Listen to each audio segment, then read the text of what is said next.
Bullseye with Jesse Thorn is a production of MaximumFun.org and is distributed by NPR.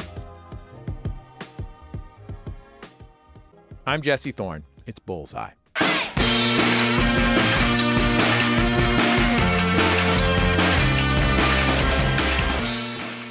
John David Washington is one of those guys who could have had it the easy way. He grew up as the son of actor Denzel Washington.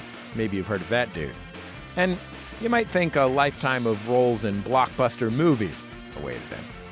But John David took a, let's say, circuitous route to his eventual destination of Hollywood. His first life had him lacing up the pads every week for a career in professional football, where he spanned the globe from Sacramento to Dusseldorf, trying to make it work. I endured several concussions, torn meniscus, torn Achilles, sports hernia, broken ribs, clavicle, all in the name of that independence. You know, I was willing to sacrifice it all to show more to myself, but I didn't know that at the time. For others, though, to show that I can earn my own keep. In Spike Lee's latest, BlacKkKlansman, John plays Ron Stallworth, the first black police officer to join the ranks of the Colorado Springs Police Department. If you haven't seen it, the movie is based on Stallworth's memoir of the same name.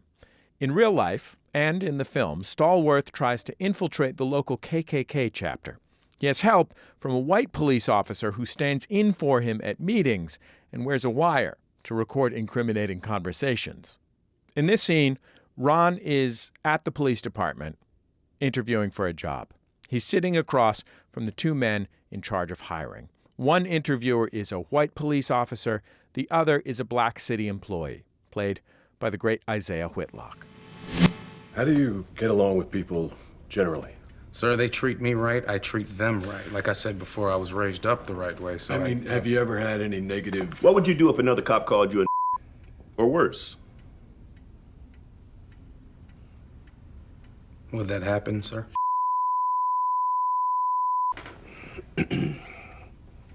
There's never been a black cop in this city.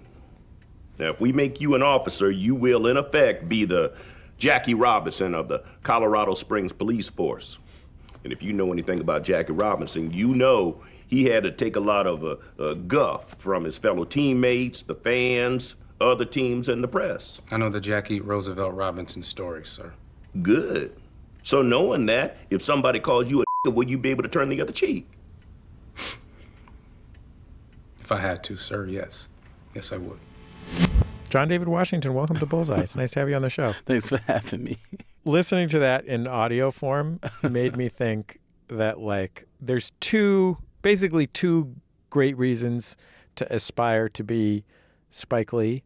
One is one of the great filmmakers of his generation, great teacher, all those things. The other is if you put Isaiah Whitlock in your movie, you can be like, hey, Isaiah, would you mind going... Consistently, too. He's always delivering that every time. It's even funnier when you bleep it out, but you know what he's saying and you know who's saying it, too. It just gives more context to it. That was funny. But in all sincerity, welcome to the show. Thank you for coming on. Thanks for having me. You were a professional football player for a pretty long time. I mean, professional football careers tend to be short. Yeah. Did you always aspire to be a professional athlete? I did it out of necessity in a way. I wanted to be an actor because of seeing my father and seeing my mother play the piano. I wanted to be a performer. But I started playing football, though, because my dad started getting pretty popular in Hollywood. And we started moving to different places and, started getting treated a little differently. So, of course, I wanted to protect my feelings, and I wanted to start making my own name. So I chose football. Now, I love the game. I always loved football. Randall Cunningham is the reason I played. Seeing a person that looked like me at that position, at the quarterback position, I had never seen before. You know what I mean? So I aspired to play in the NFL, but it was more of a rebellious sort of quest of independence than it was to actually live out my dream, which I was burying, which was acting. I had Terry Crews on the show a couple of years ago. Folks probably know as an actor. He was also a professional football player. The Redskins, right? Was it Washington? Yeah, he played for a few different teams. I mean, he bounced around. He played in NFL Europe. His career was actually a lot like yours. Yeah.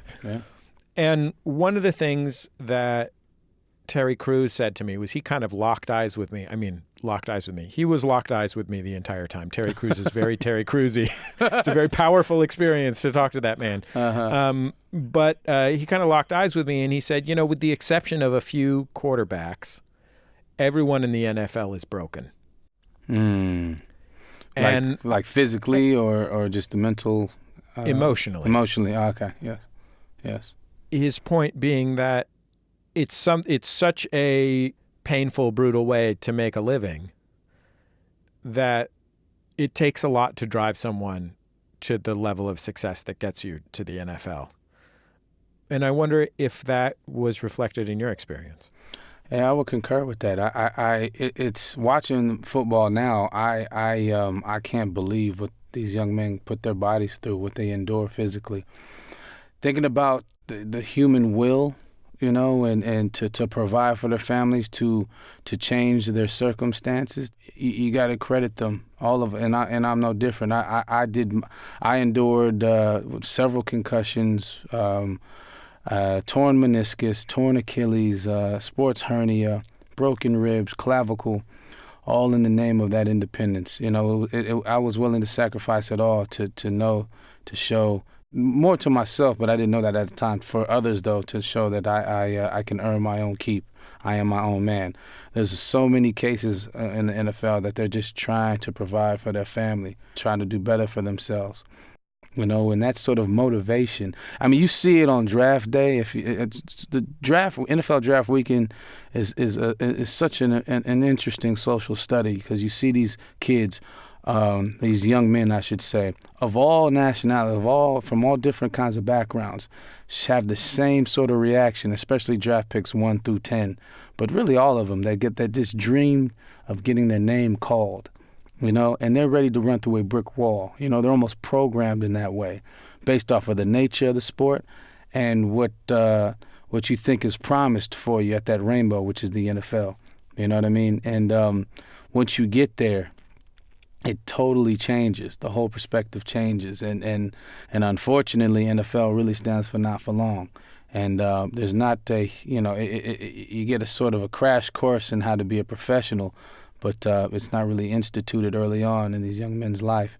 And more often than not, they learn the hard way. I think there's a documentary that's called Broke, and it's. Was it the average life expectancy is 3 years? After 3 years, they become, bankrupt. So it is an interesting, NFL specifically, it's such an interesting case studies for these young men in this country and how they have to sort of turn it off, after they're done playing, and the learning curve, is narrow.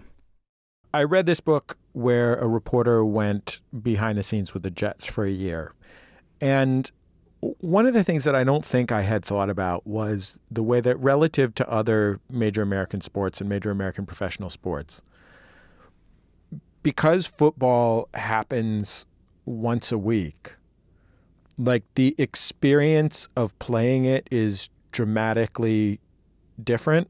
Like baseball and to a lesser extent, basketball are defined by their grind, you have to show up every day and you go do your thing and you're hurt, if you're a pitcher, your arm always hurt, that kind of thing. And in football, because all of that week's worth of playing is distilled into 3.5 hours, he described the people basically like whole lives drove towards this unnatural high that they had to get to in order to make their bodies do the things that they had to do. That was this physical hurting war that went on for a few hours once a week. And then they went home and they got like a day off, and then it was back to building up to that again. Yeah, and they say also, especially when young men start to get paid to do that, the best ability is availability.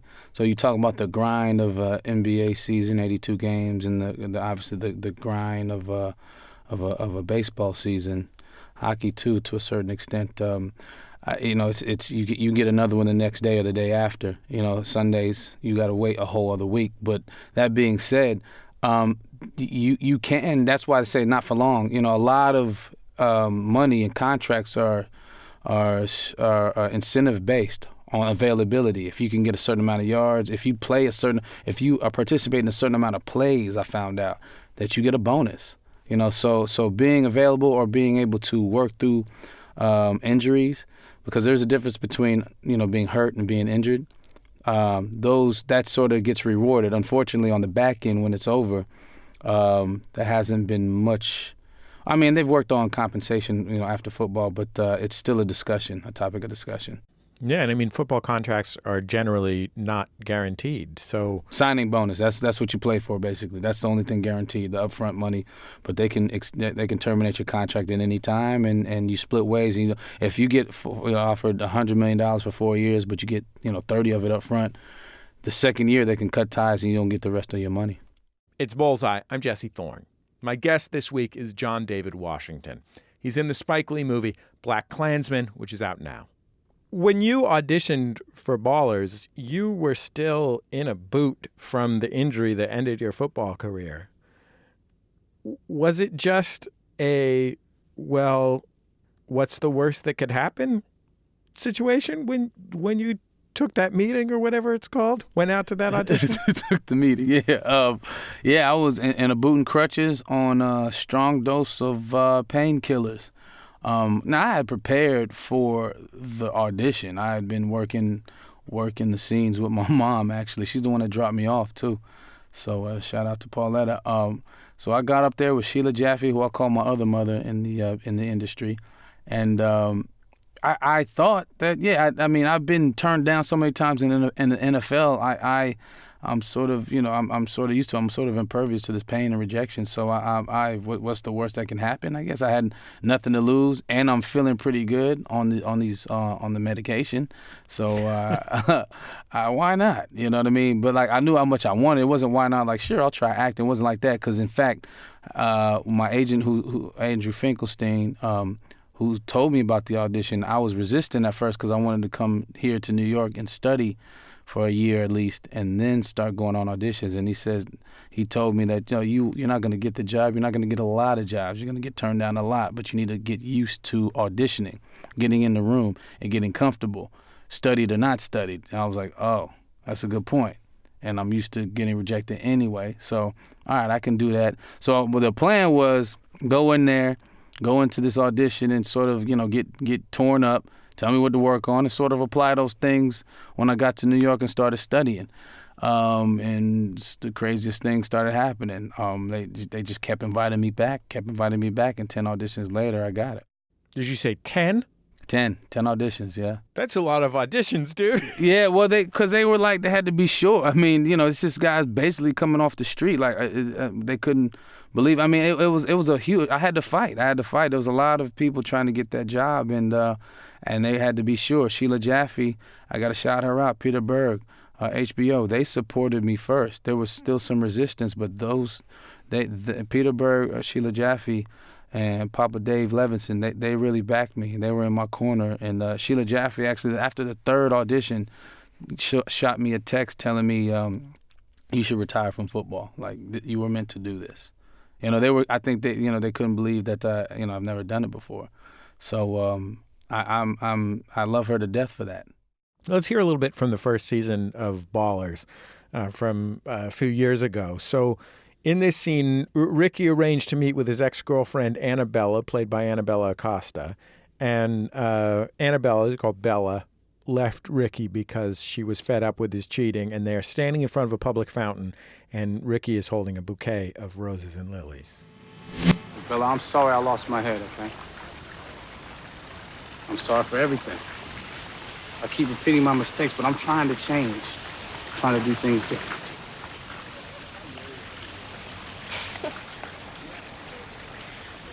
Wow. Ricky, you can't be serious. 7 carat serious. You like it? Look at that. What you think? You really believe you're ready for marriage? Because after all, I mean, this is an engagement ring, right? What? Because I know you don't think I'm so stupid to where I would just accept the bull apology ring. No, baby, No, you because this listen is to what me. There is no ring, no house, no car. Not even the whole diamond can buy my forgiveness. Baby, that's a $400,000 ring. Kobe spent $4 million, you delusional. He makes more than me. Baby, come back. Baby, come back. Baby, come back. I got it. Baby, we can get married if you want to. We can get married if you want to. Oh my God, that dude, Ricky Jarrett, man. He's crazy. What did you realize you had spent your whole life with a dad who was in movies from when you were little. He was, he was a new actor. By the time you were an adult, he was a movie star. You had you're in Malcolm X. You'd done this this had been a huge part of your life, your entire life. Mm-hmm. But when you showed up for set as basically a greenhorn, mm-hmm. What did you realize you did not know? What did I realize? Everything, how to even read a call sheet, just what blocking meant. I had to act like I did, but I was like, what is this? What does call time mean? I was ignorant to a lot of that stuff. And, rehearsal, when we would rehearse, I'm like going full tilt. Like I'm not like reserving anything for the scene, and I was just ready to go at all time. Every take, yes, I'm ready. I mean, I'm always ready, but I was just so I had very much a football mentality, and was wearing myself out. I slept well that first day, and also when the first day also was a club scene. So like there was like a whole bunch of extras, and here comes The Rock and Pete Burger's like, you ready? Because I know that they're still taking a chance on me. Because Sheila also says some people are great auditioners and they can't, they don't step up to the plate when it's game time. Others aren't very good auditioners, are great when they get the job.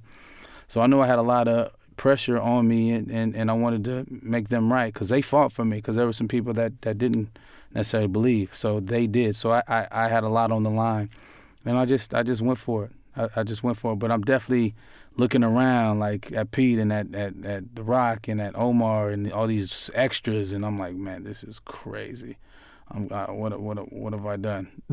Wait, let's time out, guys. Time out. I need another month, But no, I went for it.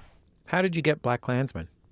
I got a text message from Spike Lee saying we quote, all have this story. Yeah, I mean, right? No, everybody gets texted from him, right? I mean, I got to say, yo, this Spike called me in those exact words. Yo, this Spike called me. I'm thinking this is a prank. I definitely didn't think he had my number, so I didn't know what was going on. But I called him because I need, this would be great. I need the job. I'm out here, trying to get jobs. So I called him, and he sort of soft pitched me the story about the first African American detective in Colorado Springs that infiltrates the Ku Klux Klan. Now I'm thinking, is it Carlos Bigsby, the Bigsby skit by Dave Chappelle? I'm like, is this some sort of play on that? But I'm in because Jordan Peele and Spike are in, so I'm in. But he says no, there's a book, and he's gonna send it to me. He sends me the book, Ron Stallworth's BlacKkKlansman. I read it and I call him back, and I'm blown away. I tell him how much I loved it, and he said, all right, I'll see you this summer. That's how I got it.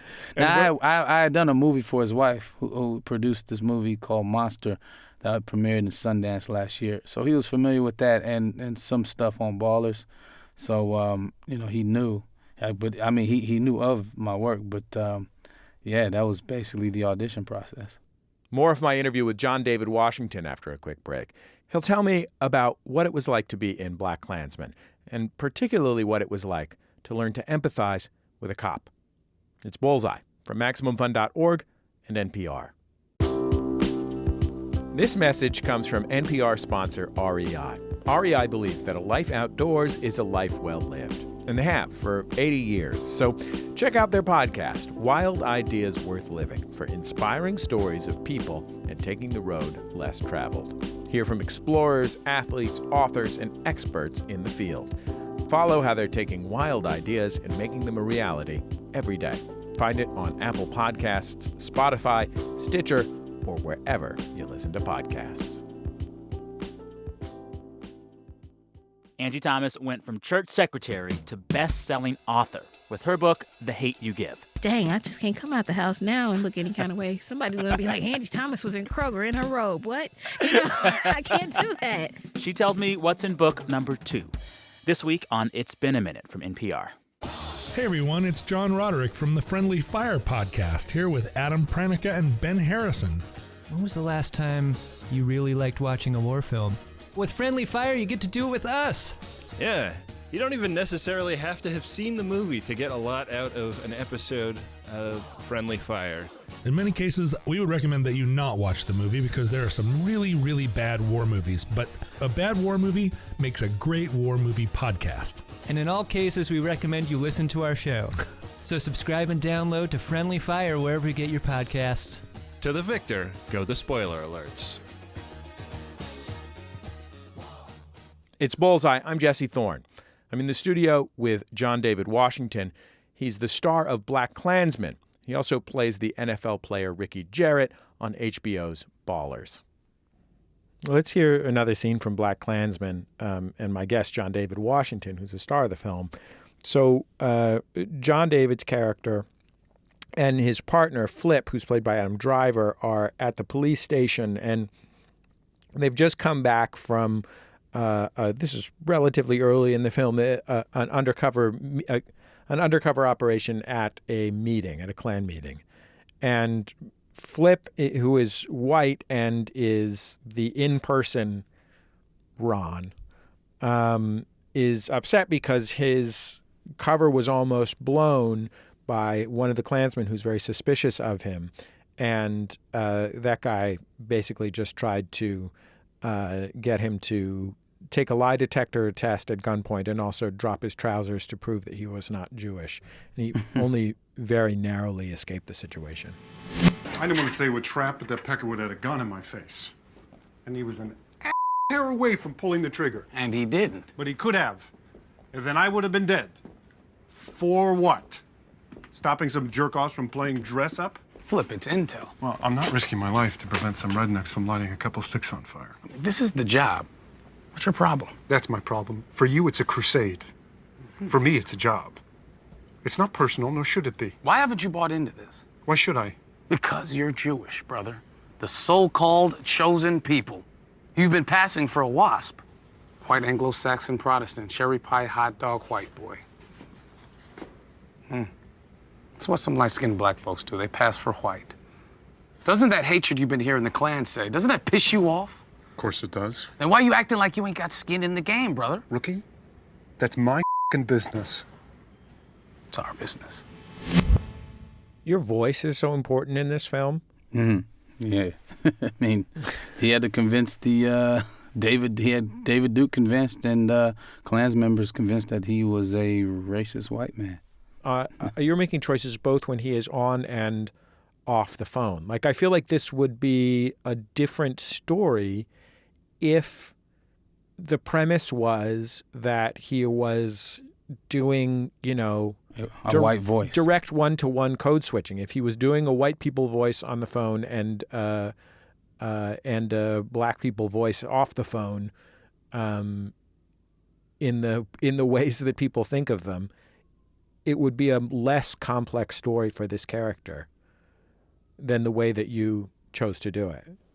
That was another, what was so compelling about the book, even just how he, Ron Stallworth talked about this, that he didn't change his voice at all. You know what I mean? And I love that, and the whole, as we understand code switching and all that, he saw it as he got into character as an undercover detective does. He talked about that, being like acting and getting into character. He had to speak these words of hatred, the vernacular of racism and hate, but he didn't change his voice at all. So I couldn't have either. I shouldn't have either. I would have done a disservice to the man and to the film if I'd have done that. So I just wanted to keep it as authentic as possible, and to be able to also understand, as I did, reading it and doing research, how complicated it is to be an African American detective, police officer in this country. Not blue enough for the department, not black enough for your own community, and to be able to display that cinematically was a great opportunity for me to explore. It was something I was very curious about, and wanted to. It meant a lot to me to be able to put on display how thankless of a job it is, and how we as a community need to be, especially in the African American community, need to be more specific with our contentions, with how we feel about law enforcement. Because there are some cases out there. I think Ron Stallworth is an American hero. During his investigation, there were no cross burnings, there were no terrorist acts, violent acts in the community during that time. That's a big deal to me. That's a big deal because he wasn't trying to change the world, and it was also a big deal that he had gotten great support from white officers. That helped him in this case. It wasn't just one man on a mission. Movie-wise, that would have been convenient, but it wasn't. And Spike held that true to be true in the film as well. So that was a big deal to me. That's heroic. That he is a man that did his job, and I'm just glad because of the it's such a unique case and story that I'm just so happy and proud to be a part of telling that story in a movie. Your character's girlfriend in the film is an activist who is opposed to the police in the United States pretty directly. And there were criticisms of the film, including from Boots Riley, who has been a guest on this show and is a guy I've known for a long time. Mm-hmm. That's right, the Bay Area, right? Yeah, exactly. Yeah. Exactly. Total teenage hero of mine. Mm-hmm. Who are critical of the idea that in a story about race in America, a police officer should be a hero. How did you feel about that? Was that something that you thought about before that came up after the movie came out? No, and shout out to Boots Riley. I saw his film, and it was crazy. We ain't never seen anything like that. We ain't seen anything like it. And I think it's important that we're in a great time right now in film and cinema in this business, that we're getting opportunities to tell our stories in certain parts of the world. Certain communities are getting our stories out there, that they're putting money, they're funding these ideas and these great writers and directors out there. So it's all positive. But forgive me, but I don't want to give the impression that it's like a binary between this movie and that movie, because I know how much Boots admires Spike Lee and his work, and how much about the film he also admired. And he worked very hard to make that clear when he was being critical. Gotcha. Well, no, I kind of alluded to it earlier. I before the research, I did another film called Monsters and Men, and I got to do ride-alongs for about a month and a half, and be with a lot of police officers of color. I didn't realize what they went through, So like Laura Harrier's character, I probably would have been more on that side until I got the a fuller, more clear perspective on what they do. There's a lot of, men and women in the minority that are protected and serving, that don't get thank you'd, that that get nothing but criticism, get lumped into a lot of police officers that have abused their power, that are incompetent in how they how they handle things. So it was very important for me. This is a man, Ron Stallworth was a man with great integrity. He didn't he was unapologetically black. He'll tell you that. He was a man of his community. I think he says it to the love interest, to Laura's character, towards the end. Like, just because I don't wear a black beret, black gloves or leather jacket, that I'm not for the liberation of my people. He feels like there's a way to do it from the inside. There's a way to do it.